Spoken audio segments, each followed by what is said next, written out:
भारतातील तळागाळात राहणाऱ्या हजारो वर्ष अंधकारमय जीवन जगत असलेल्या दीनदलित महिला आदिवासी यांना माणूस म्हणून जगण्याचा अधिकार डॉक्टर बाबासाहेब आंबेडकरांनी दिला, अशा महामानवाला मी विनम्र अभिवादन करते। आज धम्म मेळाव्याच्या निमित्ताने उपस्थित सर्व मान्यवर आणि प्रज्ञा मैत्री संस्थेतर्फे आयोजित केलेला धम्म मेळावा खरंच या विभागातील लोकांना धम्माप्रती डॉक्टर बाबासाहेब आंबेडकरांच्या चळवळीप्रती एक समाजामध्ये नवीन चालना देते। कारण तथागतांचा धम्म हा बहुजन हिताय बहुजन सुखाय आहे। नुसता मानव नाही तर प्राणी मात्राचा कल्याण करणारा हा धम्म तथागत गौतम बुद्धाने आपल्याला दिला। आज आपण पाहतो की जगात सगळीकडे अराजकता पसरलेली आहे, मानवी अस्तित्व धोक्यात आहे। म्हणून अशा वेळेस या जगाला युद्धाची नाही तर बुद्धाची जास्त गरज आहे।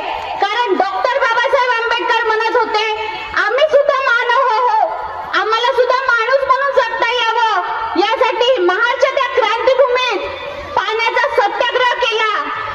निसर्ग सुद्धा माणसात भेद करत नाही, कारण तिथल्या प्राणी मात्रांना पाणी पिण्याचा अधिकार होता, पण इथल्या हाडामासाच्या माणसाला पाणी पिण्याचा अधिकार तिथल्या लोकांनी हिरावून घेतला।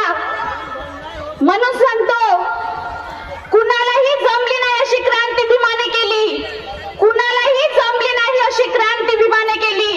जातीवाद्याला देऊन टक्कर चौदार ओंजोड भरून धावली, जातीवाद्याला देऊन टक्कर चौदार ओंजोड भरून धावली। नियमाने पाणी आग विझवते, नियमाने पाणी आग विझवते, पण माझ्या भीमानं तर पाण्यालाच आग लावली, पाण्यालाच आग लावली। कारण आपण सगळीकडे पाहतो की बाबासाहेबांचे सगळीकडे स्थापित करण्यात आलेले आहे।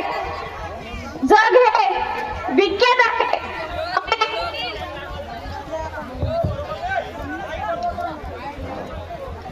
अमेरिकेतील कोलंबिया या विद्यापीठात द सिम्बल ऑफ नॉलेज याचा सुद्धा गौरव करण्यात आला, कारण त्या आकाशातील ताऱ्यांना सुद्धा डॉक्टर बाबासाहेब आंबेडकर नाव देण्यात आलं। लावा इथे विटंबना करणाऱ्यांचे हात सुद्धा त्या बाबासाहेबांपर्यंत पोहोचू शकत नाही। तुम्ही हल्ली किस्से ऐकत